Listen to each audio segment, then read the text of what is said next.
Hello ladies and gentlemen, Top Hat Gaming Man here, welcoming you to another video discussing the obscure side of retro gaming history. This week we are going to be discussing one of my all-time favourite Sega franchises, and one that is extremely close to my heart.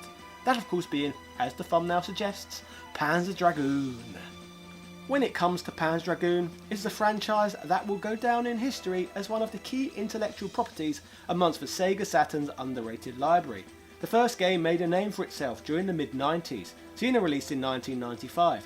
The original Panzer Dragoon game is a fantastic looking 3D rail shooter that was created years before Star Fox's appearance on the Nintendo 64.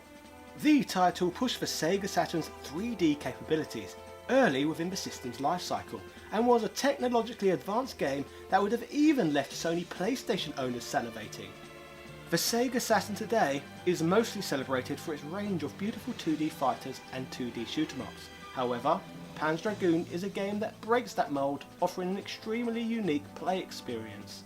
In this groundbreaking rail shooter, you take control of a rider of a blue dragon and embark on a quest to stop a dark dragon from reactivating an ancient ruin. In taking control of this dragon, you can attack enemies via the use of rapid-fire gun or a lock-on laser. The biggest innovation of all though, when it comes to this game, is the player's ability to swing the camera around to shoot enemies coming from all directions, all in all offering a unique play experience even by today's standards. Panzer Dragoon was worked on by a group known as Team Andromeda.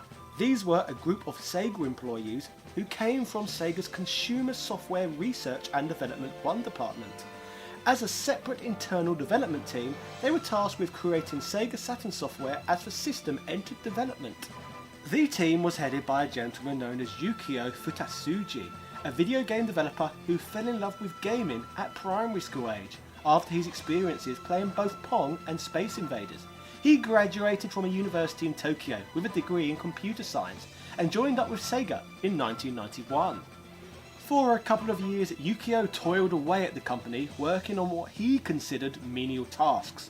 This all ended though after Sega accepted his proposal for a project aimed for release alongside the Sega Saturn. Yukio's proposal was for the creation of Panzer Dragoon. As we all know, by Sega Saturn standards, Panzer Dragoon was a commercial success, and as a result the title would end up being one of 3 great games created by Futatsuji for the system. Panzer Dragoon would receive an on-rails prequel in the form of Panzer Dragoon Zwei in 1996, and a massive unique JRPG in the form of Panzer Dragoon Saga in 1998, which are all worth covering in detail in the future on here. Outside of these games though, there are actually other Panzer Dragoon games that are often even more forgotten about and overlooked. Firstly, the original Xbox received a unique Panzer Dragoon game named Panzer Dragoon Orta, which is a 2002 rail shooter. The original game itself never remained exclusive to the Sega Saturn either, and would receive a port to the PC in 1997, and later a port to the PlayStation 2, but exclusively in Japan. In fact, a full-on remake of this game is set to debut on the Nintendo Switch this year as well, so excitingly, life has returned to this great little franchise. Outside of all this though, is where things start to get a little bit weird. Back in 1995, during Panzer Dragoon's initial Sega Saturn release year, a game entitled Panzer Dragoon, hilariously, would also see a release for a Tiger R-Zone, of all things. The game featured as one of the system's launch titles, and of course was officially licensed by Sega. However, Team Andromeda had absolutely nothing to do with this bizarre release, and as a result of being on the R-Zone, offered no plot and nothing more than an armoured dragon shooting and dodging robots. Now, after a quick history of the franchise, let us move into the second half of this video, the world of 8-bit. As mentioned in previous videos, the 8-bit Sega Master System was supported in Brazil throughout the Sega Saturn's lifespan, and could actually still even be bought at retail in most places in Europe too, upon the Saturn's debut. So, it would be easy to assume that the Sega Master System may receive some Panzer Dragoon love. Sadly, that was not the case though. However, it would get the next best thing, which is of course an entry into the Sega Game Gear's library. Yeah! It is easy to simply consider the Game Gear as a portable Master System. However, the Game Gear differs in that the Game Gear supports 4,096 colours, as opposed to the simple 64 the Master System can handle. It may come as a surprise to learn for some that Sega was still supporting the Game Gear during the Sega Saturn's years, and would do so right up until 1997. This would mean that the popularity of Panzer Dragoon would cross over with the life cycle of the handheld, resulting in the release of Panzer Dragoon Mini in 1996, the 8-bit Panzer Dragoon game.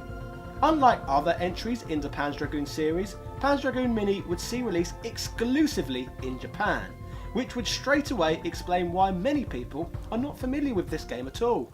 In Panzer Dragoon Mini, you take control of either a mini blue dragon or a red dragon. However, no rider is present this time around, an instant small change to the formula that straight away smells of system limitations. Rather than being a gorgeous 3D rail shooter, Panzer Dragoon Mini takes the more 2D approach, offering a simple graphical style reminiscent of Space Harrier. In this game, the attack features remain in line with the Saturn entries, in that you have the choice of attacking using either rapid fire or a lock-on laser. In terms of further commonalities with this entry and the games on the Saturn, there will often be instances where the game changes camera perspective, giving you a side-on perspective of the dragon you are controlling. There are also various enemies and bosses within this game that appear in Panzer Dragoon Y on the Sega Saturn, continuing to draw on some of the influences from the 32-bit classics. In terms of actually playing this game, you have a choice of playing the game utilising 3 different difficulty settings: easy, medium and hard. If you're an experienced retro gamer, like myself, I would seriously suggest you starting this game straight off in hard mode, as even then, the game is still not particularly challenging. The game consists of just 5 simple stages, with, to be honest, not a whole lot going on. Whilst on the surface the game looks a lot like Space Harrier, the frantic action and onslaught of enemies from the title is sorely missing, meaning that your flight through each stage is fairly casual, and sometimes even somewhat relaxing.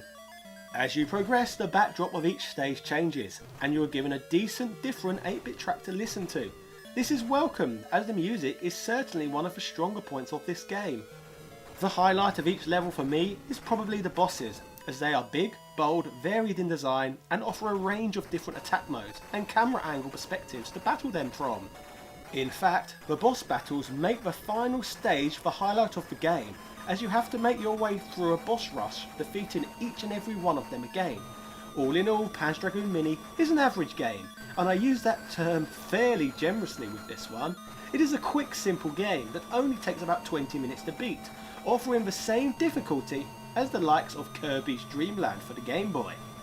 Putting my criticisms of the game to one side for a moment though, as easy as the game is, it very much seems like this was the intention in the first place. As for Sega with Panzer Dragoon Mini, they created the game as part of a range known as the Kids Gear lineup, a bespoke range of games aimed at small children in a Japanese marketing campaign that would even see the release of a unique rebranded Sega Game Gear simply known as the Kids Gear.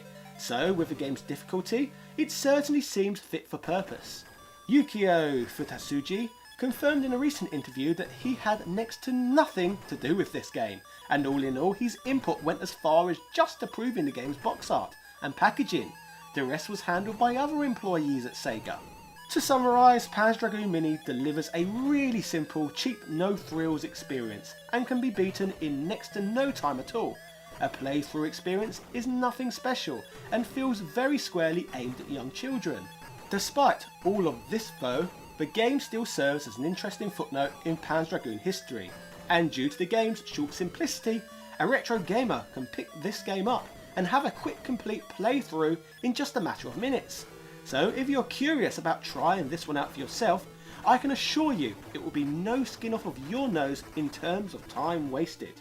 Either way, let's hope for a better handheld experience when Panzer Dragoon debuts on the Nintendo Switch shortly. Yeah! So, ladies and gentlemen, that was the story of Panzer Dragoon and the release of the 8-bit entry within the series. I am really enjoying this organic endeavour into looking at unexpected 8-bit entries within well-known gaming franchises. I already have a few more videos like this up my sleeve, but let me know what you would like me to cover next. If you enjoyed this video, then I would greatly appreciate it if you could like, comment and subscribe to receive multiple videos on obscure gaming history straight to your phone or multimedia device every week. I look forward to hearing from every single one of you in the comment section down below. But before I close today's video, I just want to introduce a new feature to my content, where I answer a couple of questions from my fine patrons each and every video. These people really do make my YouTube life just that little bit easier. So without further ado, over to me. So it's question time, I suppose, ladies and gentlemen. First question I have here is from Mark S. Hines, and he asks, which Mini has impressed you the most? The Genesis Mini looks promising. Well, personally, I do not know if we can classify it as a Mini, but I've always been a fan of the ZX Spectrum Vega, as I feel the device has a lot of advantages over a lot of the Minis that came after it. In some ways, it's not really a Mini, as it's not designed to look exactly like a ZX Spectrum of the past. However, it does come with over 1,000 preloaded games, which is a lot more generous than the offerings that have been put on the plate by Nintendo, for example. So I like that you've got a huge amount of games on the device, and something else I like about it is the fact that the games are plug and play. So you've got 1,000 games on there that will work straight away, whereas traditionally if you are to play a ZX Spectrum game you have to wait 6 minutes for the game to load. So there's a lot more advantages to a ZX Spectrum Vega than there is, for example, a Super Nintendo Mini. That's just my perspective anyway. So next question. And my second question from Peter Dawn, he asks, when do I think the retro gaming bubble will burst? Now, personally, I do not think there will ever be a cataclysmic event that causes a vicious drop in the value of retro games, sadly, as much as I would like that to happen. I think they're slowly going to peter out over time as collectors get older and lose interest in the hobby. I'm a perfect example of that. For example, as I've got older, I've had children, I want to do more travelling, there's more important things for me at the moment to want to do other than hoard collectibles. So I think as people grow up, less and less people want to do it, and further to that as well, it would drop off even more as collectors sadly start to actually die. So as we hit the 2050s and the majority of collectors are in their 70s and 80s, as they die out, the price of games will die out with them, as the market is slowly flooded with collectibles which do not have any homes. So that's my answer to those two questions. If you've got a question of their own, then why not become one of my patrons? Thank you, boys. Finally, my channel Top Hat Gaming Man is funded by the fantastic support I receive from my amazing Patreon benefactors, such as Mr. Hines and Mr. Sidorn, who I answered questions from in this video. These people really do relieve an element of stress from my life and help encourage me to get videos out to all of you every week. So a huge thank you and a massive shout out to Carl Johnson, Shizuka Kobayashi, JD Robbins, Greg Hooper, Seabaster Great, Since Spaces, Andrew Blazanski, Edward O'Reilly, Quang DX, SpongeMatt B, Michael Baker, Hans Christian, Computer Man, Antonio Rodriguez, and all of my other patrons. Thank you all for continuously making my life that little bit sweeter.